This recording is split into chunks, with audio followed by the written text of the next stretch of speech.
Hello everyone, welcome back on Meds. I'm your host, Mr. Meds, aka King Meds, Nkosi Makambi, Xanini Boti Zaneyeza. Happy New Year. I hope you had a wonderful festive season. This is going to be our first video of the year. I know I haven't released any content in a while, but as you know, festive season is the busiest time of the year, especially if you're working in retail. Hours become longer, pharmacies become busier. This makes it very difficult to make new content. So this year I am planning to make more content. I hope all goes well. Today's video is just gonna be a short introduction of our new segment. Before we can go all deep, let's start with some quick history lesson. Before 2003, only qualified pharmacists were allowed to own and run pharmacies. Access to medication was also more restricted. Unlike today, there were just few items you could purchase over the counter or without a doctor's prescription. Back in 1996, the South African Constitutional Court identified access to health as a basic need. When the National Health Act 61 came into full effect in 2003, government saw a need to change the rules about ownership of pharmacies. Moving towards the goal of making sure that the citizens of the Republic have access to health, they had to amend the Pharmacy Act to meet their needs. So, when the National Health Act was introduced in 2003, Section 22 and Section 22A of the Pharmacy Act were also amended. If you want to read more about the regulation relating to ownership and licensing of pharmacies, you can read the Government Notice 553 of 25 April 2003. Since this channel focuses mostly on community pharmacies, we will have to look at Regulation 6, which specifically speaks about ownership of community pharmacies. To summarize, the regulation states that anyone that has interest in owning a pharmacy can apply for licensing. Of course, there are a few exceptions to this regulation. The exceptions include authorized prescribers. Those are your doctors, dentists, and vets, and other authorized prescribers. They are not allowed to own pharmacies. The other exception include anyone or anybody that have shares in manufacturing sector. So bodies that own manufacturing companies are not allowed to own pharmacies directly or indirectly. All these amendments led to rise of corporate pharmacies. This makes sense. Corporate pharmacies have more reaching power than private pharmacies.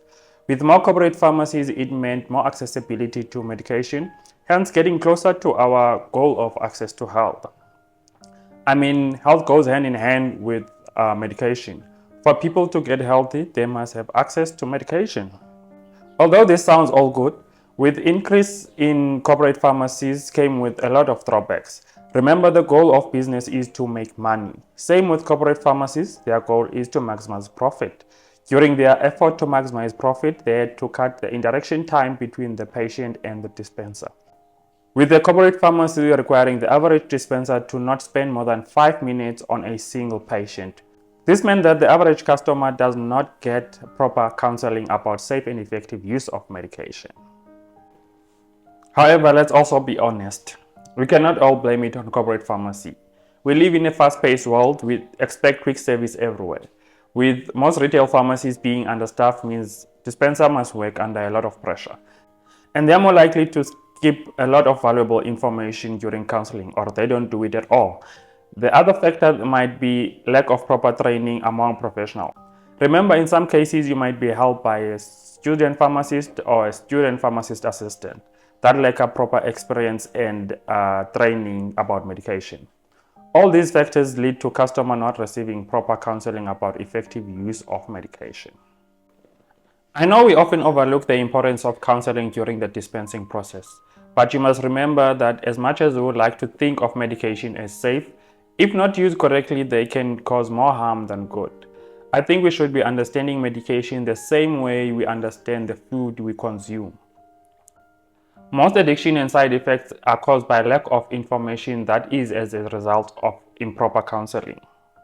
Make no mistake, the information you'll be receiving from this page will not make you a pharmacist, but it will be enough for you to understand the substances you use. So in this segment, we'll talk more about medication. I want us to talk about each molecule, discuss the indication, what is it used for, the dose, how to use it, contraindication, meaning when should you not use it, some of the most common side effects that you should be aware of, the scheduling, whether you need a prescription for it or not. If not, how many can you get without a prescription? Lastly, we're going to talk about possible generic and compare the costs. When I start talking about costs, please note I will be using the single exit price. That is the price before VAT or a dispensing fee. This will give you a rough idea of how much each product will cost. I know the regulation relating to advertising of scheduled substances.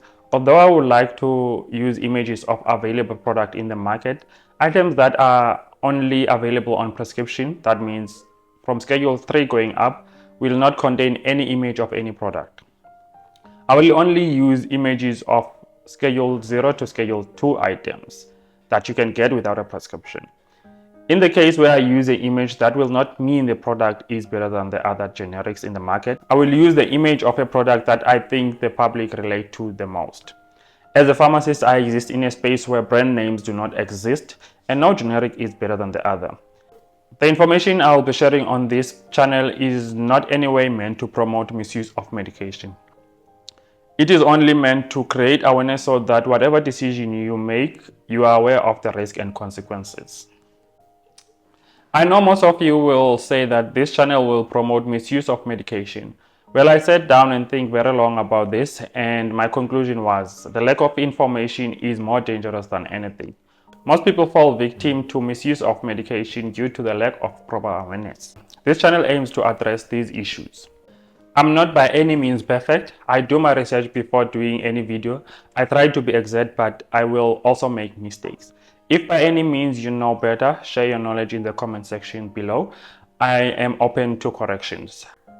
I am still quite new to the industry. I have a lot to learn, but I will try to share what I know as correct as possible. In closing, I hope this channel gives you the clarity you're looking for about medication and pharmacy operation. Even if you're currently using public institution for your medication, watch the channel. There will be a lot of things that apply to both sectors.